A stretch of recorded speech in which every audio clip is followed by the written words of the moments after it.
Maiksi lamang ang buhay. Kaya dapat wag natin itong sayangin sa pagtatanim ng sama ng loob. Lalong-lalo na sa mga mahal natin sa buhay.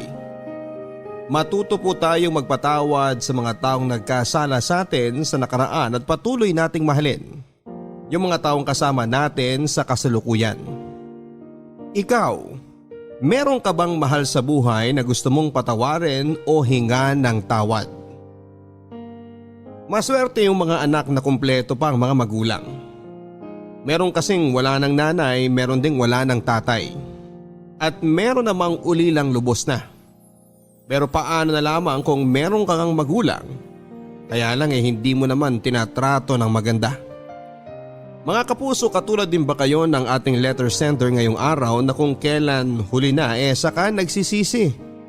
Pakinggan ang kwento ng kanyang buhay, pag-ibig at pag-asa sa nangungunang Barangay Love Stories. Dear Papa Dudut, isang magandang araw sa inyo at sa ating mga kabarangay. Itago niyo na lamang po ako sa pangalang Lucio. 35 years old at may-ari ng talyer dito sa Pasig. Tubong Samar talaga ako, Papa Dudut. Kaso noong araw ay lumuwas ako ng Pamaynila para mamasukan sa talyer na pagmamay-ari ng kamag-anak ng tropa kong si Marco. Hanggang sa nakapagtayo din ako ng sarili kong negosyo. Nagsimula akong makinig ng programa ninyo nang makilala ko ang aking misis. Avid listener niyo po kasi siya. At hindi nagtagal ay naging tagahanga niyo na rin po ako. Paborito ko ang mga kwento ng pag-ibig na madalas ninyong itampok. Pero ang mas nakakapukaw ng atensyon ko ay yung mga storya ninyo tungkol sa mga magulang. Kaya naman nagbabakasakali akong sumulat din para ibahagi ang kwento namin ng nanay Nelia ko. Single mother ang nanay ko, Papa Dudut. Mag-isa niya akong itinaguyod sa buhay dahil bata pa lamang daw ako ay iniwan na kami ng tatay. Hindi ko alam ang dahilan kung bakit umalis ang tatay ko pero isa lang ang malinaw sa akin noon. Masama ang loob ko kay nanay dahil wala akong kinamulatang ama. Madalas akong tuksuhin ang mga kalaro ko dahil abnormal daw ang pamilya ko. Dapat daw kasi ay merong tatay at nanay. Kahit na paulit-ulit kong tanungin si nanay kung nasaan si tatay ay palagi niyang sagot ay hindi niya alam. Dagdag pa niya, nandiyan naman siya para alagaan ako kaya hindi ko na raw kailangang magkaroon pa ng tatay.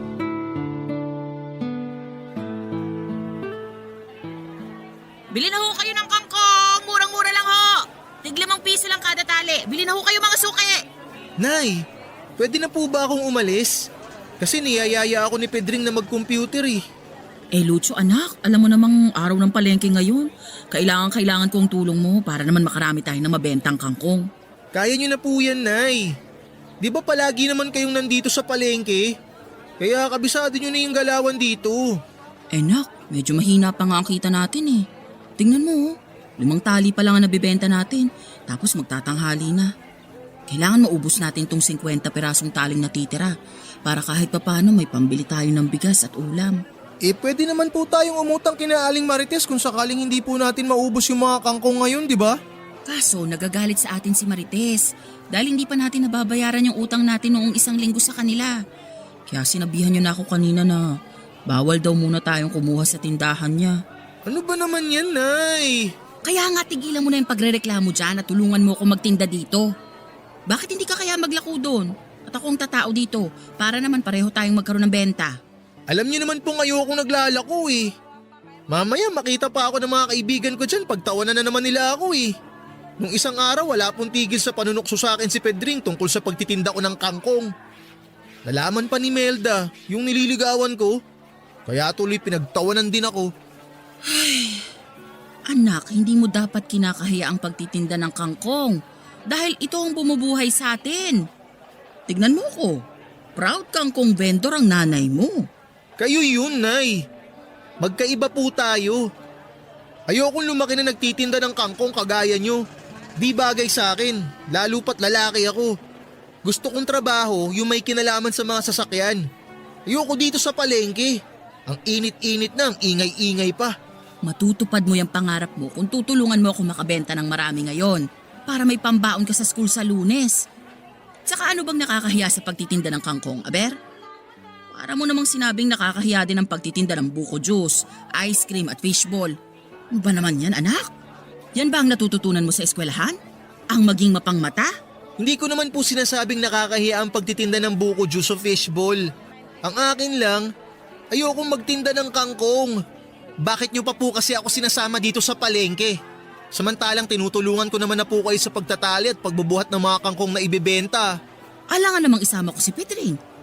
Sino ba sa inyo ang anak ko? O hindi ba ikaw? Si nanay talaga. Seryoso po ako. Seryoso din naman ako Mukha ba akong nagbibiro? Ikaw lang ang pwede kong asahan na tumulong sa akin. Lalo ngayong malaki ka na. Ilang taong ko ding sinulong pagtitinda dito, no? Dahil bata ka pa noon. Ay, yun nga, Nay. Di nyo man lang naisip kung gusto kong sinasama nyo ako nun dito sa palengke. Yan tuloy. Mula noon hanggang ngayon ang tawag sa akin ng mga kababata ko Lucho Kangkong. Ano ba naman yan? Kasalanan nyo kasi. Palibhasa, yung mga kalaro mo, ano nga bang tawag dun sa Ingles? Spoiled. Oo, mga spoiled yung mga batang yan dahil walang alam sa pagbabanat ng buto. Dapat hindi mo sila sinasamahan dahil puro di magandang natututunan mo sa kanila. Sino pong sasamahan ko? Kayo? Di puro tungkol sa kangkong ang natutunan ko sa inyo. Aba, tignan mo tong batang to. Kailan mo pa natutunang bastusin ako, Lucho? Ay, kung nandito lang sana si tatay, di sana kayong dalawa ang magkasamang nagtatrabaho. Imbis na ako ang sinasama nyo dito. Ilang beses ko ba dapat sabihin sa'yo na wala na ang tatay mo bago mo maintindihan, ha? Iniwan na niya tayo. Hindi na siya babalik. Kasalanan nyo kasi kung bakit tayo iniwan ni tatay, Nay. Lucho, ano ba? Sumusobra ka na, ha? Paano naging kasalanan ko bakit tayo iniwan ng magaling mo ama? Siya tong tumakas sa responsibilidad niya sa'yo. Sabi sa akin ng nanay ni Pedring, madalas mo daw awayin noon si tatay. Kaya siguro na rin di siya sa kakatalak nyo. Kaya kayo naghiwalay. Sana napunta na lang ako nun kay tatay. Ayoko maiwan sa inyo. Wala kang alam sa nangyari sa amin noon ng tatay mo. Kaya wala kang karapatang sabihin sa akin na kasalanan ko kung bakit kami naghiwalay. At ano ka mong gusto mo? Sana napunta ka na lang sa tatay mo? Wala kang utang na loob na bata ka? Matapos ang lahat ng pagbabanat ng butong ginawa ko noon para mabuhay ka, pagsasalitaan mo lang ako ng ganyan. Kung ayaw mo kung samahang magtinda dito, sige, umalis ka na. Mag-computer ka ron. Kesa namang susumbat-sumbatan mo lang ako at sasagutin mo ako dito. Mabuti pa, ubusin ko na lang ang laway ko sa pagtitinda. Ang bihirang bata to Yung mga laking suwail.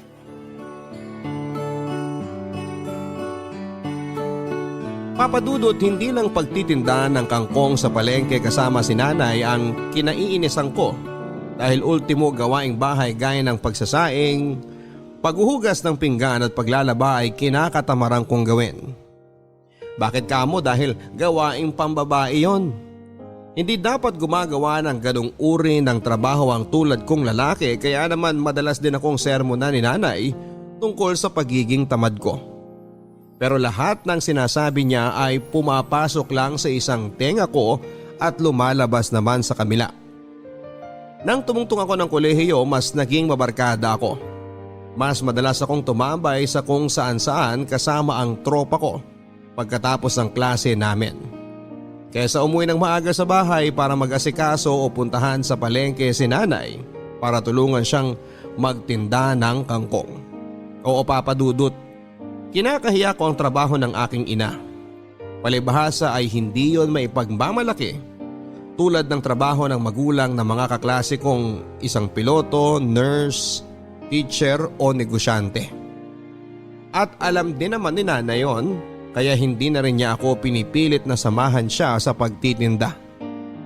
At dahil sa pagiging mabarkada ko, meron ding pagkakataon na nasasangkot ako sa away, papadudot.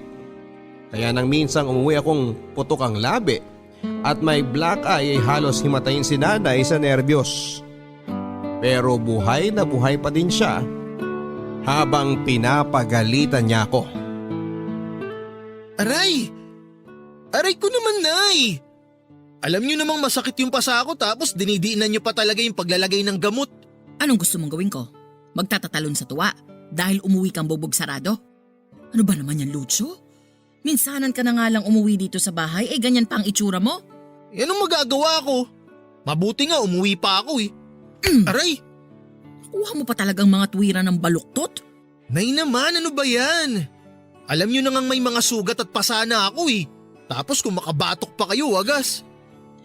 Bakit ka ba kasi nagkakaganyan, ha? Sinong gumawa niyan sa'yo? Nakipagsuntukan ako sa kaklase ko.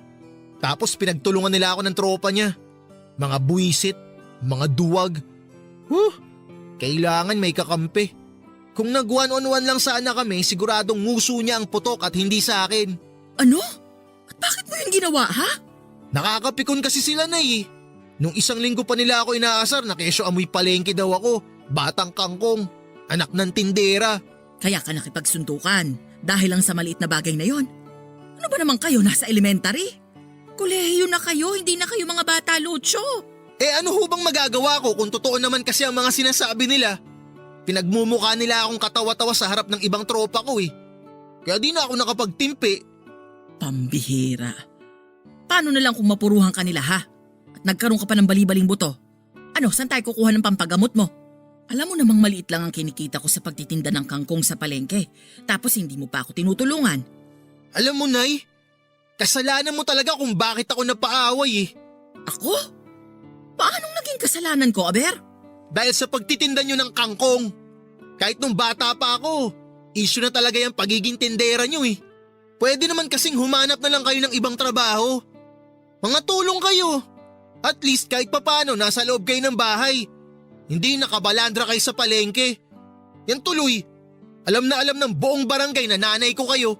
Matagal nang alam ng buong barangay na nagtitinda ako ng kangkong, Lucho. At ni isa sa kanila ay walang sinasabing masama tungkol sa akin. Mga suki ko pa nga ang karamihan sa kanila eh. Ikaw lang at yung mga barkada mo ang nagpapaliit sa trabaho ko. Di ba dapat nga pinagtatanggol mo pa ang nanay mo dahil itong hinahamak mong pagtitinda ko ng kangkong ang tumutusto sa pangkolehiyo mo. Kahit na anong sabihin nyo, di nyo na mababago ang isip ko. Pati ang tingin sa inyo ng mga barkada ko. Ay, nakakainis talaga.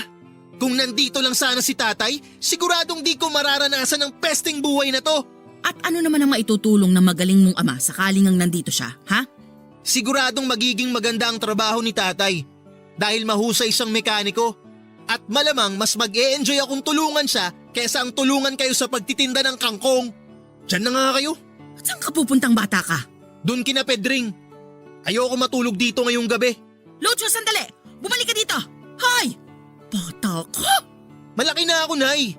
Kaya ko na ang sarili ko. Kaya wag mo na ako masyadong intindihin. Mabuti pa, bumalik na lang kayo dun sa palengke at magtinda kayo ng kangkong. Dahil kailangan ko ng pera pambili ng project namin sa school bukas. Bahala na kayo dyan. Lucho! Hoy, Lucho! Tat na bata to ah! Lucho!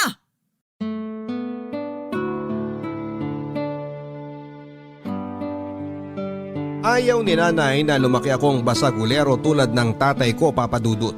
Pero hindi ako naniniwala kay nanay na ganong uri ng tao si tatay. Sigurado akong gusto lang niyang siraan ang imahe ng aking ama sa akin para hindi ko na ito masyadong isipin pa o hanapin. Kaya naman mas lalong nadagdagan ang sama ng loob ko kay nanay. Tumalas din ang aming pagtatalo dahil sa paulit-ulit akong nasasangkot sa mga gulo.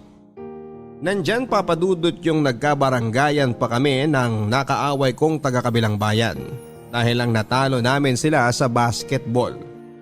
At kung ano-ano pa. Bukod doon ay sawang-sawa na rin ako sa pakikinig sa bulyaw ng nanay ko kung gaano ako kapasaway o kasuwail na anak. Kesyo, kailan ko raw ba titigilan ng pagbibigay ng sakit ng ulo sa kanya? Kaya naman napag-isip-isip kong huminto na lamang sa pag-aaral, Papa Dudut, at umalis sa bahay namin. Oo, lumayas ako't nanuluyan sa tropa kong si Marco na nasa kabilang bayan at iniwang kong mag-isa ang matanda kong nanay. Nang umalis ako sa bahay namin, pakiramdam ko ay naging malaya ako, Papa Dudut. Bukod doon, dahil sa pagiging malayo ko sa nanay ko ay mas nagawa ko ang mga bagay na gusto kong gawin nang walang tumatalak sa akin. Ang sarap pala sa pakiramdam na kahit papaano mabigyang katahimikan ng mga tenga kong bingina sa sermon ni nanay. Para mabuhay at may pangkain ay madami akong trabahong pinasukan.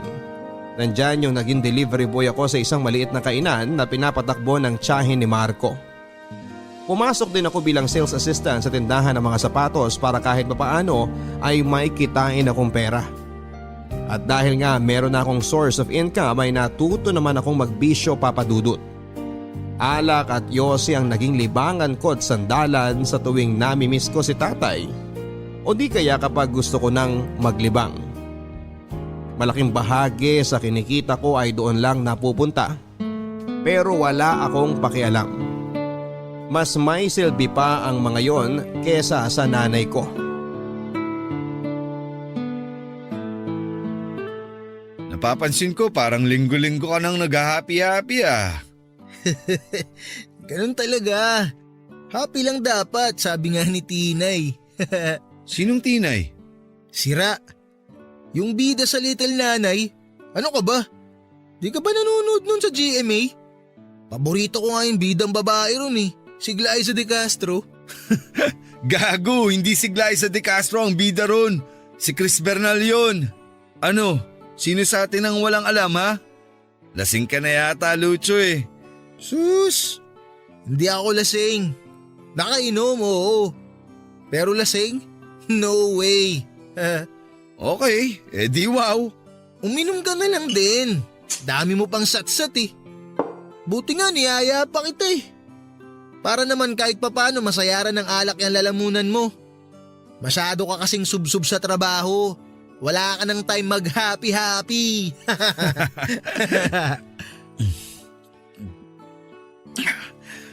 Bakit? Ano bang meron? Huh? Anong meron ng pinagsasabi mo? Sira, anong selebrasyon? Bakit ka umiinom?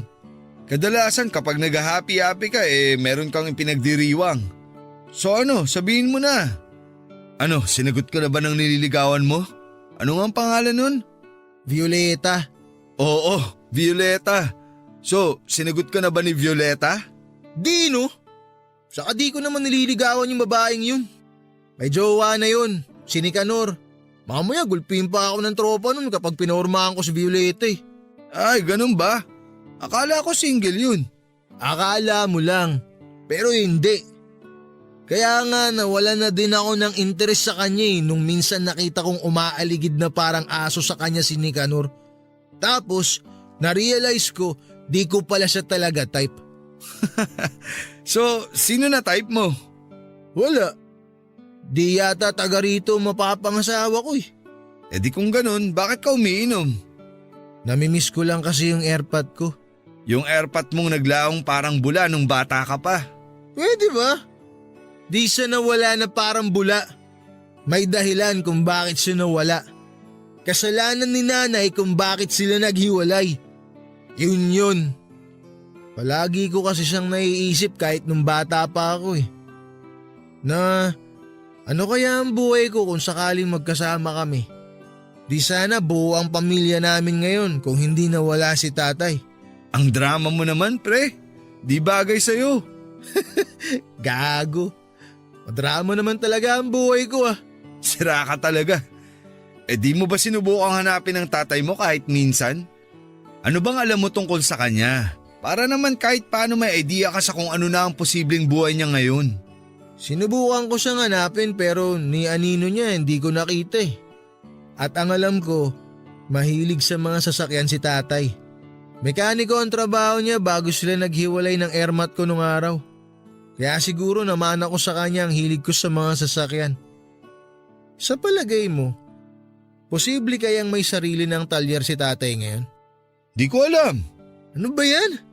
Wala ka namang kwentang kausap pre. Ano bang malay ko, di ba? Pero dahil nabanggit mong mahilig ka sa mga sasakyan kagaya ng airpot mo, baka interesado kang sumama sa akin lumuwas ng Maynila para magtrabaho sa talyer ng tito ko. Ano? Seryoso ba yan pre? Baka naman ginugood time mo lang ako. Masasapak kita. Sira, seryoso ako. Ikaw lang naman tong palabiro sa atin, no? Ano, sama ka ba? Tinatanong pa ba yan? Siyempre, sasama ako. Pangarap ko din naman makaalis dito sa probinsya natin eh.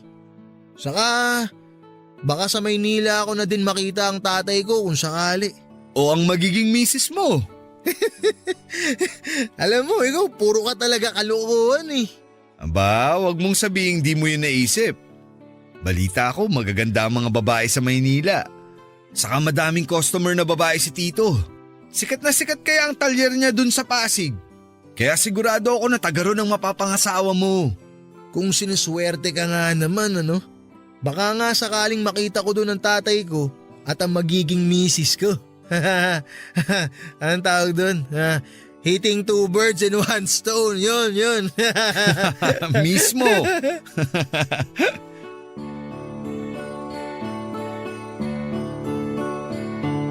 Nang alokin ako ni Marco na lumuwas pa Maynila para magtrabaho sa talyer ng kanyang tito ay hindi na ako nagpatumpik-tumpik pa, Papa Dudut. Pagkakataon ko na rin kasi para makatapak sa ibang lugar dahil sawang-sawa na ako sa probinsya namin. Buong akala ko nga ay sa summer din ako mamamatay. Mabuti na lamang dahil merong opportunity na dumating.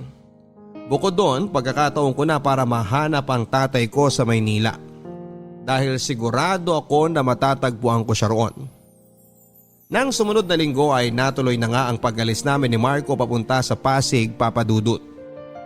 At kung tatanungin ninyo ako kung nagpaalam ako sa nanay ko, hindi. Bakit pa hindi ba? Baka pigilan lang niya akong umalis at isa pa ay malaki na ako. Kaya ko nang magdesisyon para sa sarili ko at hindi ko na kailangan ng opinyon ng iba. Pagdating namin sa talyer ng tito ni Marco ay sumaba kaagad kami sa pagtatrabaho. Malapit sa mga condominium building at opisina ang kinakaroon ng talyer kaya naman tama si Marco nang sabihin niyang magagandang babae ang karaniwang kliyente namin. At tama din ang kaibigan ko dahil pagkalipas lamang ng 2 buwan ay nakilala ko si Gigi. Nagtatrabaho bilang office staff na hindi nagtagal ay niligawan ko't naging girlfriend.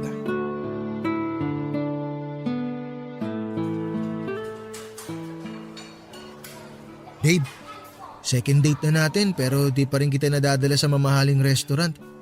Sorry ito lang kasi kinaya ng budget ko eh. Ano ka ba naman? Okay lang yun. Saka di naman ako maselan. Paborito ko kaya ang pagkain nila dito kaysa sa mga sosyal na restaurant, no? Alam mo, sa totoo lang, naisip ko kasi na baka mas gusto mo doon kumain kaya talagang pinag-ipunan ko tong second date natin. Kaya lang, naningil na kasi si Aling Deli doon sa utang ko sa tindahan niya kaya napurnada pa yung date natin doon. Babe, wala naman akong sinasabi na di ako komportable sa lugar na to kaya relax ka lang. Malaki naman ang kinikita mo sa talyer, di ba? Tapos di ka naman masyadong magastos kaya bakit nagkakautang ka pa kay Aling Deli? Ano kasi, yung perang sinuweldo ko, nagastos ko nun sa inuman namin ni na Marco. Babe, lahat ng sweldo mo? Di nga! Oo birthday kasi nung isang kaibigan namin kaya bilang regalo, sinagot ko yung kalahati nung ininom namin. Yan yata yung isang beses na di kita makontak tapos akala ko kung napaano ka na. Nakikipag-inuman ka lang pala. Sorry na babe, di ko na kasi namalayan ng oras nun tsaka na-deadbat pa yung cellphone ko. Sige, patatawarin kita this time. Pero pag inulit mo pa yon, naku, magagalit na talaga ako sa'yo Oo babe, Pexman, di na mauulit yun. Ang alin yon? Yung di ko pagdetect sa'yo kapag may inuman ng tropa. At pati yung pag-iinom, babe. Dapat tigilan mo na din yan, no? Parang ang hirap naman yata nun, babe. Di naman ako umiinom palagi Minsan lang kapag may happy-happy. Kaya bakit ko naman kailangan tigilan? Ito naman? Minsan lang ba talaga? Oo, no, promise, minsan lang. Saka wag mo na masyadong isipin yun. Bata pa ako. Ayos na ayos pa ang bahay ala ko. Ewan ko sa'yo, babe. Basta ako, nagpapaalala lang. Liver cancer kaya ang kinamatay ng tatay ko dahil ayun, inom to the max ang peg. Di nagpaawat. Kinuha tuloy ng maaga. Ay, sumalangit nawa ang kaluluwa ni tatay. Masamang damo ako. Tsaka para ka namang nanay ko kung maner mo ni. Speaking of your nanay, sabi mo nasa Samar siya, di ba? Oo. Ba't mo naman natanong? Wala lang. Napansin ko lang di mo siya madalas kinukwento, kaya na-curious ako kung nag-uusap pa ba kayo o ano. Ay, simula nang umalis ako sa amin, di na kami nagkausap ni nanay. Saka bakit pa? 'Di ba? Wala din naman kaming pag-uusapang matino. Yung pagluwas ko nga dito, di niya rin alam eh. Grabe ka, babe! Di ka man lang nagpaalam sa nanay mo? Tulad nga ng sinabi ko, di na yun kailangan. Nasa tamang edad na ako at pag-iisip para magdesisyon sa mga bagay na gusto kong gawin sa buhay ko. Saka ayokong pinakikialaman ako ng nanay ko. Simula pagkabata, palagi na lang niyang sinasabi sa akin kung ano ang dapat kong gawin. Kahit na ayoko, pinipilit pa rin niya ako. Kaya nga di ko siya masyadong pinakikinggan nun eh. Di ko sinusunod yung mga sinasabi niya. Sobra naman yata yun. Kasi kahit anong mangyari, nanay mo pa rin siya. Di mo ba siya namimiss? Di mo naiisip kung kamusta na siya dun sa probinsya? Siguradong miss na miss ka na niya, babe. Ay, hindi ko naman kailangan malaman kung namimiss niya ako eh. Tsaka wala akong pakialam kung kumusta na ba siya ron. Tungkol na lang ba sa airmats kung pag-uusapan natin? Kasi parang nawawalan na ako ng gana. Date natin to, di ba? Dapat tungkol sa atin yung pag-usapan natin. Hindi yung sa kung sino-sino. Okay, sorry naman. Naisip ko lang kasing itanong pero kung ayaw mo ng pag-usapan, di naiintindihan ko. Kain na lang tayo. Mabuti pa nga.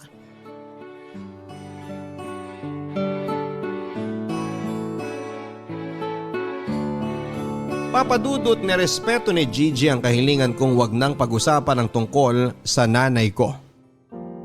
Sa katunayan, yon ang huling beses na binanggit niya si nanay kaya naman masayang masaya ako.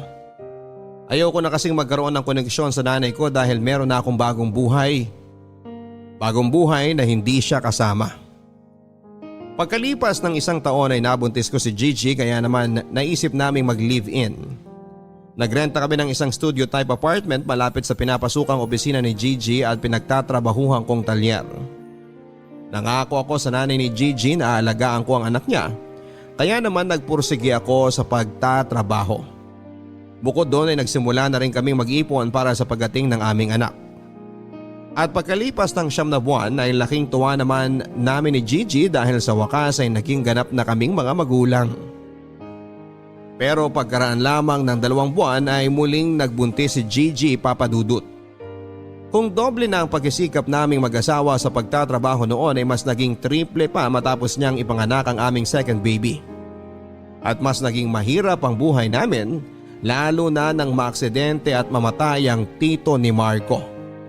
Dahilan para malugi at magsara ang talyer na pagmamay-ari nito na nagkataon namang pinagtatrabahuhan naming magtropa.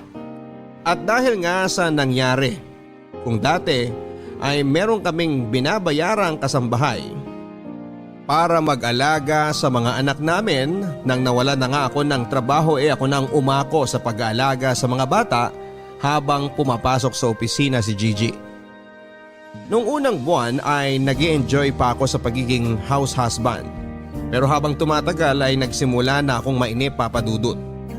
Hindi na rin kasi ako nakakalabas kasama ang mga tropa namin ni Marco at madalas na rin nila akong asarin dahil sa pagiging taong bahay ko. Na malimit kong kainisan dahil na-realize ko na dapat ay si Gigi ang nag-aalaga sa mga anak namin. Kasi siya nga ang babae. Pero nauwi lamang sa pagkatalo namin mag-asawang tungkol sa kung sino ang dapat na maiwan sa bahay para bantayan ang mga anak namin. At dahil nga nagtitipid kami kaya naisip ni Gigi na ipaalaga sa nanay niyang may sakit ang mga anak namin. Bagay na tinutulan ko kaya napilitan akong isuggest na sa halip na ang nanay Nelia ko na lang ang paluwasin para mag-alaga sa mga anak namin. Nalaman ko din kasi na matagal na niya pala akong hinahanap at kinokontak. Kaya naman naisip ko na ito ang tamang pagkakataon para naman magpaka-nanay ulit siya sa akin. Hindi nagtagal ay lumuwas na pa Maynila ang nanay Nelia at agad na nanatili sa maliit naming apartment. Bakas na sa mukha niya ang katandaan at payat na rin ang kanyang pangangatawan. Pero kahit paano ay malakas pa rin siya kaya naman nang alokin ko siyang alagaan ng aming mga anak. kapalit ng pagsasama-sama naming buong pamilya sa iisang bubong, ay hindi na rin siya tumutol pa. Anya, pagkakataon na rin daw niyang makabawi sa mahabang panahong nagdaan na hindi niya ako nakasama pati na ang aking mga anak. Ako naman ay nagsimula na ulit maghanap ng bagong trabaho. Pero dahil pagkatrabaho lang sa talyer ang alam kong gawin, kaya mas nahirapan akong makahanap ng mapapasukan. Palibhasa, iba rin kasi ang kultura sa Maynila kesa sa probinsya. Kung hindi ka marunong makipagkompetensya o dumiskarte ay siguradong mapag-iiwanan ka. Kaya kahit extra sa construction ay pinatos ko na para lamang may mapagkakitaan papadudot. Pero sa kabila ng lahat, mas naging mabagal ang pasok ng pera sa amin. At dahil mas lumalaki na ang mga bata kaya mas nadagdagan na rin ang gastusin namin sa bahay. Kahit na anong pagtitipid at pagbabudget ang gawin naming mag-asawa, ay meron pa ring pagkakataong kinakapos kami. At dahil sa mga isipin at problemang yon, kaya bumalik na naman ako sa dati kong bisyo, ang pag-inom ng alak.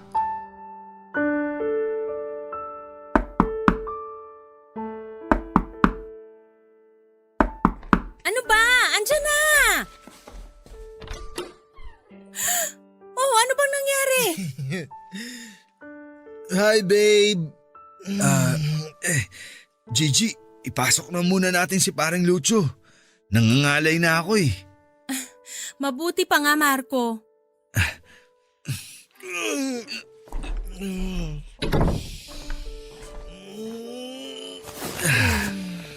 Babe, umayos ka nga. Ano bang nangyari sa kumpare mo, ha? Saka bakit siya lasing na lasing? Ano kasi, nag-iaya kasi siyang mag-inuman kami pagkatapos ng trabaho namin sa construction. Kaso, medyo naparami yung nainom niya, kaya ayan. Anong ayan? Alam mo namang ganyan ang nangyayari kay Lucho kapag nasusobrahan sa inom, di ba? Saka bakit ba kasi kayo nag-iinuman pa? Yung pinambili nyo ng alak, saan galing? Pinag-ambagan namin. Pero mas malaki ang nilabas ni Lucho kasi gusto niya raw manlibre. Aba, ang husay! At nakuha nyo pa talagang gumastos para lang sa bisyo nyo? Ano ba naman yan, Marco? Sobra ka naman magalit, Gigi. Saka minsan lang naman kami mag-happy-happy eh. Huwag ka nang manggalaite dyan. Anong minsan? Nung nakaraang linggo nag-inuman kayo, di ba? Tapos nung isang araw din at ngayon? Sabihin mo kung gaano kadalas yung minsan na pinagsasasabi mo. Si paring Lucho naman kasi ang nag-iaya kanina. Sabi niya, kailangan daw niyang mag-chillax kasi masyado na raw siyang maraming iniisip. Gaya ng mga gastusin dito sa bahay niyo, sa mga bata, pagkain niyo. Pero hindi pa rin dahilan yon para konsintihin mo siyang mag-inom at gumastos para sa alak. Punyetang buhay naman to, oh! Gipit na nga kami tapos mapupunta pa sa alak yung kakarampot niyong sweldo sa construction? Aba, ba't sa akin ka nagagalit? Diyan ka kay Lucho magalit. Siya ang sermonan mo, wag ako. Mabuti nga nagmalasakit pa akong iatid siya dito sa bahay niyo eh. Kundi sakali yan matutulog. Alis na nga ako. Kaya di pa ako nag-aasawa eh. Dahil ayoko nang may tumatalak sa akin katulad ng ginagawa mo ngayon. Nakakairita ka. Diyan ka na nga. Buisit. Tingnan mo tong tarantadong to.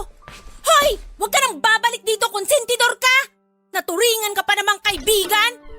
Di na talaga ako babalik dito. Bungangera! Tarantado! Ano ba yan? Ang ingay-ingay mo naman eh. Aba, pasensya naman po kung naistorbo kang pagtulog mo dyan sa sofa natin, kamahalan! Ano bang pinagsasabi mo? Ba't ba ang ingay mo? Ha? Nakakarindi ka na eh. Naririndi ka? Bakit? Sa palagay mo ba natutuwa ako dahil sa pinaggagawa mong animal ka? Alam mo na ngang kapos tayo sa pera, nakuha mo pang mag-inom? At nilibre mo pa ng alak mga barkada mo? Aba, ang yaman mo naman pala, Lucho. Pensyonado lang? Pwede ba, Gigi? Nakakarindi ka ng lintik ka eh. Ano naman kung nilibre ko sila? Ha? Ano bang pake mo? Pera ko naman yung ginastos ko ah. Pera ko, hindi sa'yo, hindi kung kanino. Sa akin. Kaya anong pinuputok ng butsi mo dyan? Ha? Kapal ng mukha mo. Nalusaw na ba talaga ng alak pati ang makitid mong utak, ha? Tinatanong mo ba talaga ako kung ba't ako nagkakaganito? Pwes, ipapaliwanag ko sa yung bobo ka. Nagagalit ako dahil wala na nga tayo halos panggastos sa pamamahay na to, pero nakuha mo pang magbisyo. Di ba sinabi ko na sa'yo na tigilan mo na ang pag-inom ng alak? Napaka-irresponsable mong tao ka. Ah, ganun. Alam mo, sumusobra ka ng babae ka eh. Yan, para magtanda kang leche ka. Naku! Chichi! Anong ginawa mo sa asawa mo, Lucho? Hoy, wala kang pakialam dito, matanda ka. Manahimik ka. Isa ka pa eh. Papadudot dumalas pa ang pag-aaway naming mag-asawa dahil sa bisyo ko na pag-inom ng alak at mas naging mabigat ang pagdadala namin sa buhay. Nandyan yung nag-isang kahig isang tuka kami lalo na noong matapos na ang kontrata ko bilang construction worker.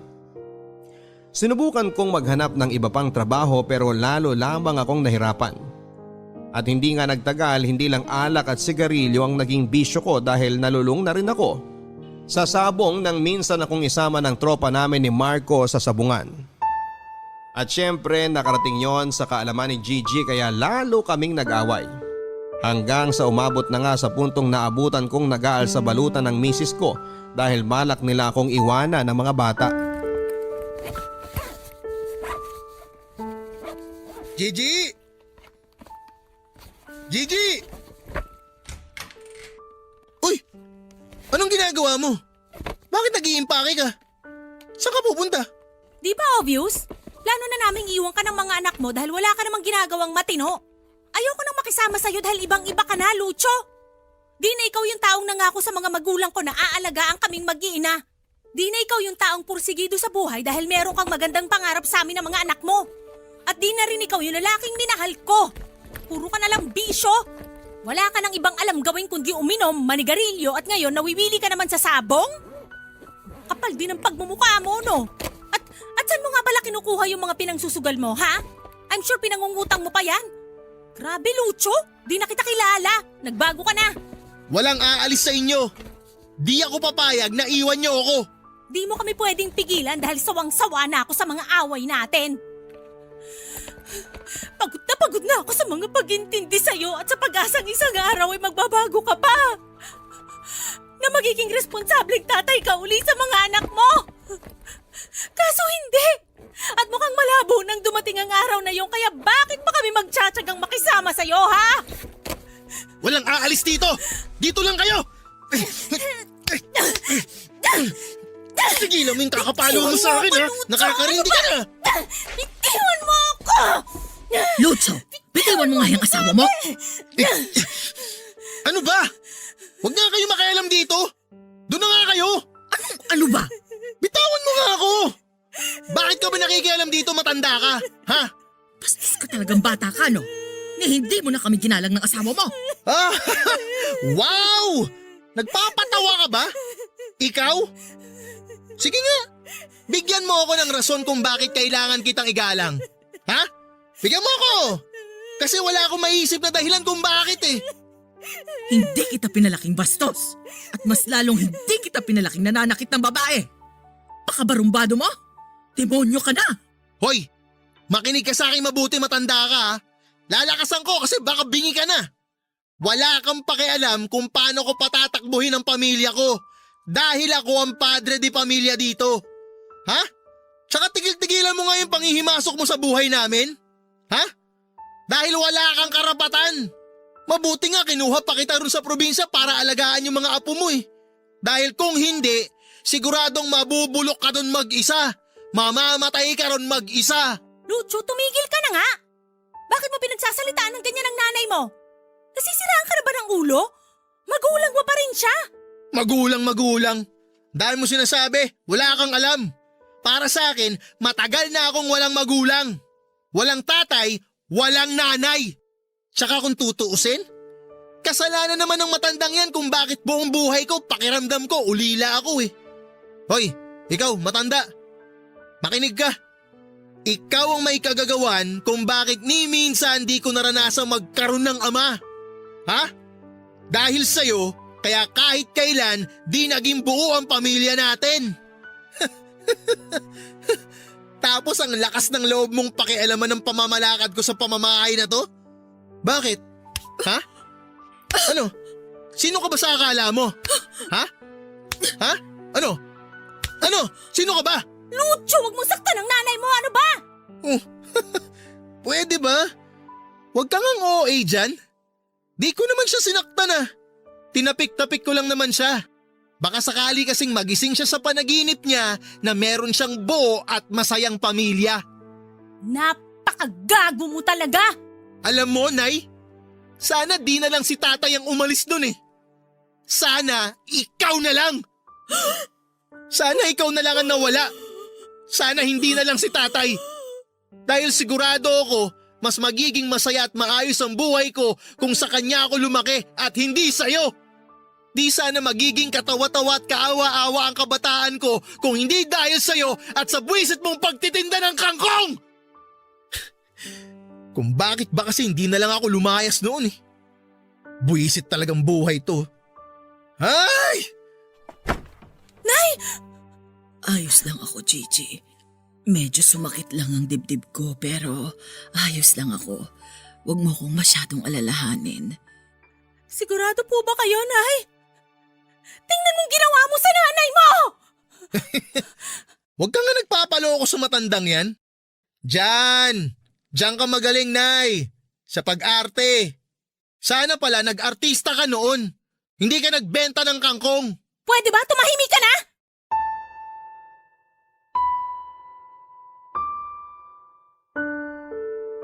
Papadudot, alam kong nagkukunwari lang si nanay na merong nararamdaman para maawa ako sa kanya. O bawiin ko yung sinabi ko tungkol sa kanya. Hindi niya ako madadala o maluloko sa mga pagdadrama niya. Nang mga sandaling yon ay tuluyan na ngang nawala ang natitirang respeto ko sa kanya bilang nanay ko dahil ang lahat ay napalitan ng magkahalong galit at pagtatampo. At matapos nga ang pagtatalo naming yon ay hindi na rin naman tinuloy pa ni Gigi ang plano niyang pag-alis nilang mag-ina. Pero napag-isip-isip ko rin naman na kung hindi ako magbabago ay baka nga tuluyan ang mawala sa akin ang aking pamilya. Ayokong matulad sa akin ang mga anak ko na lumaking hindi kumpleto ang kanilang mga magulang dahil alam na alam ko yung pakiramdam na tuksuhin at pagtawanan dahil tingin ng marami ay abnormal ang pamilyang walang nanay o walang tatay. Kaya naman pinilit kong bawasan ang mga bisyo ko at nagsimula muli akong mag-apply ng trabaho, papadudot. Pero sa kabila ng lahat ng pagsisikap kong maging mabuting ama at asawa ay talagang sinubok pa rin ako ng kapalaran, papadudot. Nandyan yung naranasan kong maglakad mula Pasig hanggang Boni para lang mapuntahan yung inaplayan kong trabaho dahil sa labis ko na pagtitipid sa pamasahe.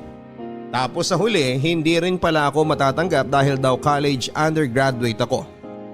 Sinubukan ko ring mag-sideline muli sa construction pero hindi na ako tinulungan ni Marco dahil marami na raw siyang naitulong sa akin.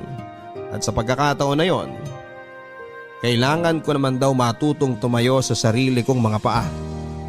Sobrang sama ng loob ko kay Marco noon pero sinantabi ko yon, papadudot. Kaso meron pa rin talagang mga sandali na hindi ko mapigilang magalit sa aking sarili. Nasisihin ng Diyos sa buhay at kapalaran na meron ako.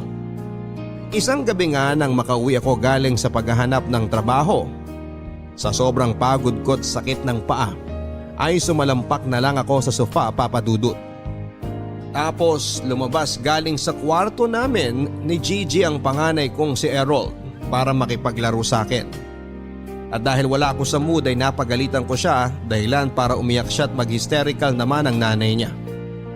Oo, nauwi sa pagtatalo namin ni Gigi ang napakasimpleng bagay na yon, papadudot.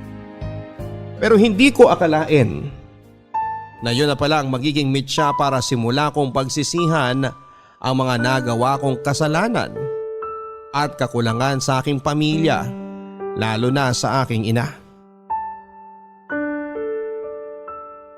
Ano bang problema mo, Lucho?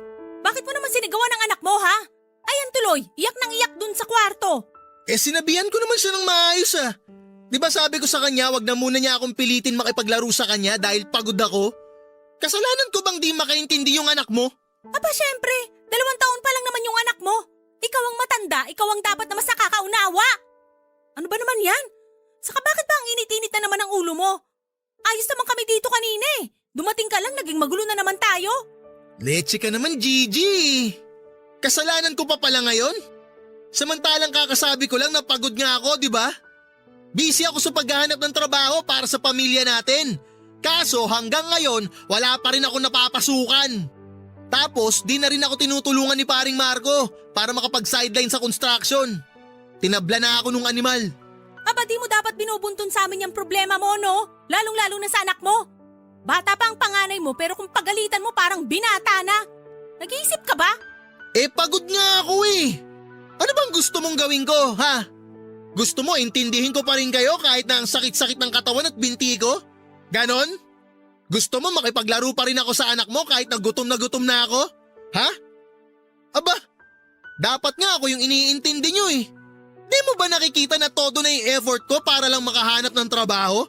Pansuporta sa pesteng pamilyang to? Peste? Peste kami? Aba sumusobra ka na talaga, Lucho. Dapat ba bigyan ka namin ng award kasi masakit ang katawan mo dahil sa kakahanap mo ng trabaho? Responsibilidad mo yan, tanga, bilang padre de pamilya na maghanap ng trabaho para suportahan kami ng mga anak mo. O kahit yung mga anak mo na lang dahil kaya ko namang suportahan ng sarili ko. Alam ko rin namang wala akong aasahan sa pulpol na katulad mo. Wow! Ang yabang mong magsalita. Porke may trabaho ka? Ha? Kaya nagmamalaki ka na? Trabaho mo lang naman yung kaya mong ipagmalaki. Kung wala yung trabaho mo, pulpul ka rin namang gago ka. Baka nakakalimutan mo. Ako pa rin ang padre de pamilya sa bahay na to. Kaya yung gusto ko pa rin ang masusunod. Naintindihan mo? Ha? Yan, gago ka kasi. Uy! Di ba sinabi ko Ano na sa ba? inyo, huwag mong pagbubuhatan ng Tumigil kabayang ka na asawa nga! mo? Sumusobra ka na talaga! Tigil niyo ang paghampas niyo sa akin, ha? Aray! Habang tumatanda ka, Ano ba? nagiging demonyo ka! Ano bang pakialam nyo? Ha? Wala na ho kayong pakialam dahil buhay ko to. Masyado na kayong nangihimasok sa pamilya ko. Masyado ka ng mapapel. Maling-mali talaga na pinaluwas ko kayo rito eh. Anong sinabi mo? Wala kang utang na loob! Ang kapal ng mukha mong sabihin sa akin yung mga bagay na ganyan. Matapos kitang igapang simula bata ka, napakasuwail mo! At ako pa ang walang utang na loob, ha? Para sabihin ko sa inyo, responsibilidad nyo yon dahil anak nyo ako. Kaya wag na wag nyo sa akin masumbat-sumbat na kesyo iginapang nyo ako sa hirap o kung ano-ano pa dahil bilang magulang, dapat naman talaga na ganun ang gawin nyo. Diba? Bobo ka ba? Lucho, tigilan mo na sabi ang pagsagot ng pabalang sa nanay ni Elia mo. Di ka ba nahihiya sa kanya? Di ka ba nahihiya sa ugali mo? At bakit naman ako mahihiya sa taong yan? Ha? Bakit? Siya nga dapat ang mahiya sa akin eh. Dahil nasa pamamahay ko siya. Ako ang nagpapatira at nagpapakain sa kanya. Kaya anong pinagsasabi mong ako ang dapat na mahiya? Isa ka rin na bobo eh. Ang bobobo nyo. Baka ikaw ang anak nito at hindi ako. Kasi ang bobobo nyo eh. Hoy ikaw. Kailan mo ba planong umalis dito sa bahay namin ha? Sa totoo lang nasusuya na ako sa presensya mo eh. Lucho, ano ba? Bakit? Totoo naman, di ba? Kapos na kapos tayo. Hindi na nga natin alam kung anong klaseng pagtitipid ang gagawin natin eh. Kaya di na natin kailangan ng ekstrang palamunin sa pamilyang to. Nay! Diyos ko! Nay! Nay! Ano ba, Lucho? Wala ka bang balak tulungan ako dito? Tingnan mo si nanay! Wala na siyang malay! Nay! Nay! Gumising po kayo, Nay! Nay! Atake sa puso. Yon ang findings ng mga doktor matapos naming isugod sa ospital si Nanay Nelia nang mawalan siya ng malay sa gitna ng mainit naming pagtatalo sa bahay, Papa Dudut. Aaminin kong noon lang ako nakaramdam ng labis na takot habang pinapanood ang mga nagkakagulong doktor na sinasalba ang buhay ng aking ina. Noon lamang ako kinilabutan sa tanang buhay ko habang iniisip ang posibleng masamang mangyari sakaling hindi nila masagip si nanay. Doon lang ako nakaramdam ng hustong pagsisisi at tinding panghihinayang, Papa Dudut. Pagsisisi dahil sa lahat ng masasamang ginawa at masasakit kong sinabi sa aking ina. At panghihinayang sakali mang ikamatay niya ang nangyari sa kanya. Pakiramdam ko ay bumalik ako sa pagkabata dahil hindi ko na napigilan ang aking mga luha. Nang mga sandaling yon ay sinimulan ko nang magdasal sa Diyos na sana ay iligtas niya ang nanay ko. Na sana ay wag muna niyang kukunin ang aking ina hanggang hindi pa ako nakakahingi ng tawad sa kanya. At nakakabawi dahil sa lahat ng mga maling nagawa ko.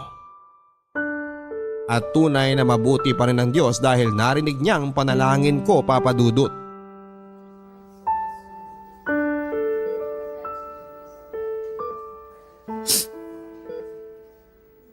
Nay,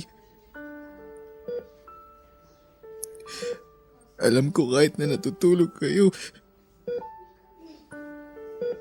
naririnig niyo ako.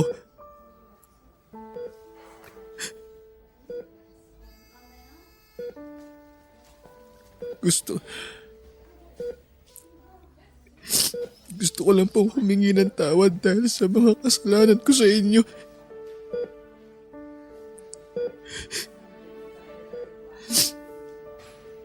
Patawad, Nay.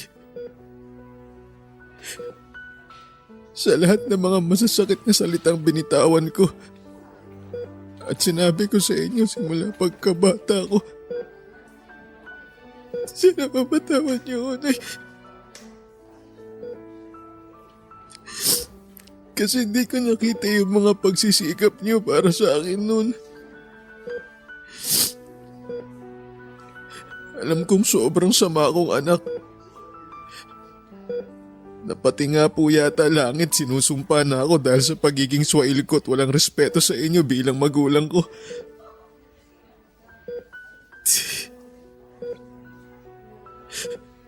Sana mapatawad mo ako, Nay.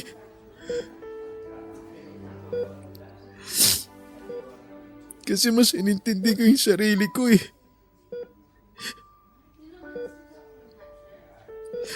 Naging makasarili ako.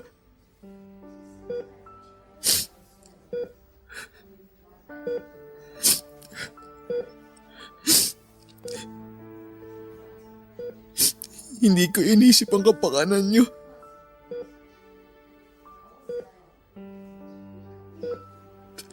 Patawad, Nay. Kasi ginusto ko na sana kayo na lang ang nawala at hindi si tatay. Pero ngayon nandito kayo sa ospital at nakahiga sa kamang to. Ang totoo po niyan, nakakaramdam talaga ako ng matinding lungkot, Nay.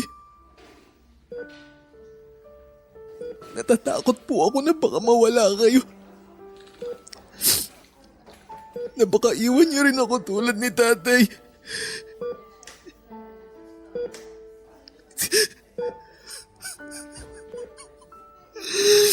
Patawarin niyo po ako, Nay.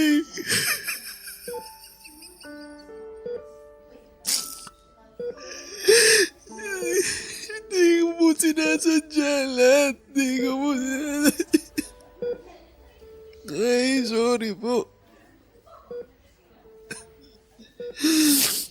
Sorry po.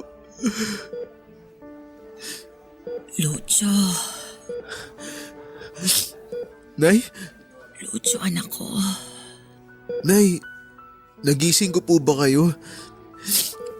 Pasensya na po kung nakaistorbo ko sa pagpapahinga ninyo. Gusto ko lang po talaga kayong makita. Ayos na ako, nak. Medyo mahina pa rin ang katawan ko pero ayos na ako. Huwag kang mag-alala. At saka... narinig ko ang lahat ng sinabi mo sa akin kanina. Sa totoo lang, tuwang-tuwa ang nanay dahil na-miss ko talaga yung Lucho na malambing. Nay, sorry po sa lahat-lahat ha. Ano ka ba? Pinapatawad na kita. At At saka, hindi naman kita kayang tiisin. Matanda na ako anak, para magtanim pa ng sama ng loob sa'yo. Ang gusto ko lang ay magkapatawaran tayo. Magkasundo. Dahil alam kong konti na lang ang oras ko sa mundo. Gusto ko ng magandang alaala bago man lang ako bawian ng buhay, anak. Nay, wag. Huwag niyo pong sabihin yan. Di pa kayo mamamatay. Dahil di pa ako nakakabawi sa lahat-lahat ng di magandang nagawa ko sa inyo noon. Hindi pa kayo pwedeng mamatay dahil susubaybayan niyo pa yung paglaki ng mga apo niyo. Hahaba pa po ang buhay niyo, Nay. Hindi pa kayo mawawala. Hindi. Kaya po hindi niyo na kailangan sabihin ang tungkol sa mga ganyang bagay, Nay. Anak, ano't ano man ang mangyari, gusto ko lang malaman mo kung gaano kita kamahal. Mahal na mahal kita, Lucio. Dahil ikaw lang ang nag-iisang anak ko. Mahal na mahal din kita, Nay.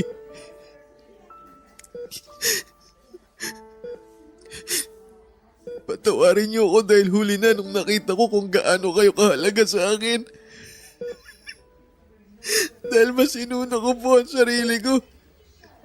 At dahil mas palagi kong hinahanap si tatay. Nakalimutan ko kayo, Nay. Sorry po, Nay. Sorry po. Sorry po talaga, Nay. Wala nang kaso yun, anak. Nakaraan na lang yun. Alam mo, naiintindihan ko naman kung bakit palagi mong hinahanap ang tatay mo eh. Pero wala naman akong magawa. Dahil hindi ko na maibabalik pa yung mga panahong magkasama kami. Ang tatay mo, sinasaktan niya ako, anak. Huh? Hindi ko alam kung bakit bigla na lang nagbago ang tatay mo. Mula sa pagiging mabuting tao, tumalas ng tumalas ang pananakit niya sa akin. Noong isang beses na napagbuhatan niya ako ng kamay, pinalagpas ko yun dahil ayokong masira ang pamilya natin. Kaya lang yung mga sumunod niyang pananakit, hindi ko na kinaya. Kahit labag sa loob ko, lumayas ako sa bahay natin noon kasama ka para magpakalayo-layo sa kanya. Tapos nabalitaan ko na lang na nagkaroon siya ng bagong babae nung maghiwalay kami. Simula noon, hindi ko na siya inisip pa at mas pinagtuunan kita ng pansin dahil ikaw lang yung mahalaga sa akin. Ikaw lang yung meron ako, anak. Bakit di niyo sinabi sa akin na sinasaktan pala kayo ni tatay? Bakit? Dahil nakikita ko kung gaano mo kamahal ang tatay mo. Kahit na hindi kayo matagal na nagkasama. At kung sasabihin ko pa sa iyo ang totoo, baka kamuhian mo pa siya. Talagang kamumuhian ko siya dahil sa ginawa niya sa inyo. Gago pala siya eh. Siya pala tong may kasalanan kung bakit nasira ang pamilya natin eh. Lucio, patay na ang tatay mo. Ha? Ano ho? Bago ako lumuwas dito sa Maynila, nabalitaan ko sa mga kakilala namin na namatay siya dahil sa isang malalang sakit. Akala ko tuluyan ko na siyang nakalimutan dahil sa tagal ng panahon na lumipas. Pero nang malaman kong wala na siya, hindi ko pa rin napigilang umiyak. Kasi kahit naman nagbago siya, tatay mo pa din ang lalaking minahal ko noon. Siya pa din ang ama ng pinakamamahal kong anak. Siya pa din ang tatay mo. Kaya ayaw kitang magtatanim ng galit sa kanya. Nay, huwag na po kayong magsalita pa. Magpahinga na lang kayo. Sinasayang niyo yung lakas niyo eh. Ayos lang ako. Napakaiksi lang ng buhay. Ayokong guluhin mo lang ang panahon mo sa pagbabalik sa mga nakaraan dahil hindi ka makakausad. Hindi mo naman kailangang kalimutan ang nakaraan mo. Pero hindi mo rin kailangang manatili ron. May sariling pamilya ka na ngayon, anak. Lucio, sila dapat ang maging prioridad mo. Mahaba pa ang panahon na nakalaan para sa inyo. Kaya naman dapat mong samantalahin yon. Si Gigi, mabait ang batang yon. Maswerte ka sa kanya. Kaya naman humingi ka ng tawad sa kanya at kung patawarin ka man niya, mangako kang hinding-hindi mo na ulit siya sasaktan. At gawin mo yon dahil kung sakaling mamatay ako ngayon at nalaman kong pinagbuhatan mo ulit ng kamay ang asawa mo, babangon talaga ako sa hukay para isama ka.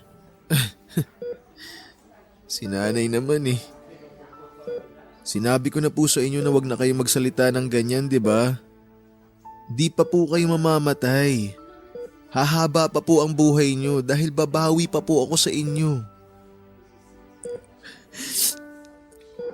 At saka nay, ipinapangako ko din pong susundin ko na lahat ng mga sinabi nyo simula ngayon. Pexman po. Halika nga dito, anak. Payakap nga ako sa anak ko.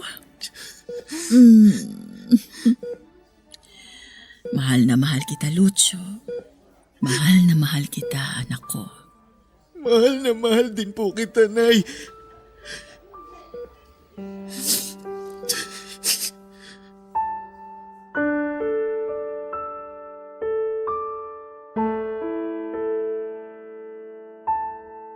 Namatay si Nanay Nelia pagkalipas ng 2 buwan, Papa Dudut. Oo, inatake muli siya sa puso at sa pagkakataong yon ay hindi na siya nakaligtas pa. Parang gumuho ang mundo ko nang biglang kunin sa akin ng nanay ko. At kahit na anong pigil ko sa mga luha ko kusa pa rin siyang tumutulo. Labis din ang pagsisisi ko dahil napakaiksi ng panahong ibinigay sa amin ng Diyos para makabawi ako sa lahat-lahat ng kasalanan at pagkukulang ko sa Kanya. Pero kahit na ganoon ay nagpapasalamat pa rin ako dahil hinayaan pa rin ako ng Diyos na makapiling ang aking nanay. Matapos ang libing ni nanay ay nangako ako sa harap ng puntod niya na magiging mabuti akong asawa at ama sa aking mga anak. Pinatawad na rin ako ni Gigi sa nagawa ko sa kanya noon. Kaya naman mas nagdoble sikap pa ako para mapakatawanan ang pangako kong aalagaan at susuportahan ang aking pamilya. Sinuwerte din naman akong nakapag-loan si Gigi ng malaking halaga sa kanilang kumpanya na ginamit namin para makapagtayo ng maliit na talyer. At hindi nga nagtagal ay mas naging kilala kami't lumago ang aming negosyo. Alam kong masayang masaya si nanay sa langit dahil unti-unti kong tinutupad ang pangako ko sa kanya noong nabubuhay pa siya. Namimiss ko pa rin siya hanggang sa ngayon, Papa Dudut, pero alam kong maligaya na sila ni tatay saan man sila naroroon. Maraming salamat po sa pagkakataong mabasa ninyo ang aking sulat. Malaking bagay din sa akin na maibahagi sa ating mga kabarangay ang kwento ng aking buhay. Ang inyong forever kapuso at kabarangay, Lucio. Sabi nila habang abala daw tayo sa paglaki ay nakakalimutan na nating tumanda na ang mga magulang natin. Sa kaso ng letter sender nating si Lucio ganun nga ang nangyari.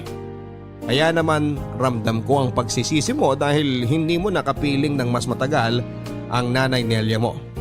Pero Lucio, tama ka sa sinabi mong maswerte ka pa rin dahil nakahingi ka ng tawad sa iyong ina. At kahit na maiksi yung panahon na ibinigay sa inyo, nakasama mo pa rin siya. Alam ko namin ng mga kabarangay na proud sa iyo ngayon ang Nanay Nelia mo. Ipagpatuloy mo lang ang pagiging responsableng asawa at ama, siguradong hindi na babangon sa hukay ang nanay mo para sermonan ka. Biro lang. Maraming salamat mga kapuso, hanggang sa muli. Ako po si Papa Dudut sa mga kwento ng pag-ibig, buhay at pag-asa sa Barangay Love Stories number 1.